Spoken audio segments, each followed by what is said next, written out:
டக்குன்னு இடித்த பூண்டாண்டு அரைச்ச மசாலாவை வச்சு ஒரு எண்ணெய் கத்திரிக்காய் வறுவல் தாங்க பார்க்க போகிறோம். இது ஈஸியான ஒரு குயிக்கான ரெசிபிங்க. இது மாதிரி ஈஸியான குயிக்கான ரெசிபி பார்க்க மறக்காம சேனல் சப்ஸ்கிரைப் பண்ணி ஃபாலோ பண்ணிக்கோங்க. உங்கள் ஃப்ரெண்ட்ஸ் அண்ட் ஃபேமிலிக்கு தேவைப்பட்டால் ஷேர் பண்ணுங்கள். இது ஒரு லஞ்ச் பேக் ரெசிபின்னு கூட வச்சுக்கலாம். இதுக்கு வந்து நான் ஸ்டவ் ஆன் பண்ணி ஸ்டவ்வில் வந்து ஒரு பேன் வச்சுக்கிறேங்க. ஒரு 5 டேபிள் ஸ்பூன் அளவுக்கு நல்லா எண்ணெய் ஊற்றிக்கோங்க. எண்ணெய் நல்லா காஞ்சி சூடானதும் கடுகு கருவேப்பிலை போட்டு நல்லா பொரிய விடுங்க.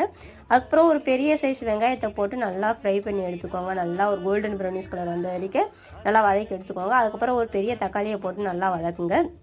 நல்லா வதக்கி இந்த மாதிரி ஸ்டார்ட் ஆனதும் 1 ஸ்பூன் மிளகாய்த்தூள், அப்புறம் 1/2 ஸ்பூன் மஞ்சள் தூள், அப்புறம் 1 ஸ்பூன் வந்து மல்லித்தூள் போட்டு நல்லா மிக்ஸ் பண்ணுங்கள். மிக்ஸ் பண்ணும்போதே நல்ல ஒரு ஃப்ளேவரில் இருக்கும். அது உப்பு தேவையான அளவுக்கு ஆட் பண்ணிக்கோங்க. இதுக்கு வந்து நல்லா கத்திரிக்காய் வந்து நீங்கள் எந்த ஷேப் வேணாலும் கட் பண்ணி எடுத்துக்கோங்க. நான் வந்து நீல வாக்கில் குறுக்கு வாக்கில் கட் பண்ணி எடுத்துக்கிட்டேன்.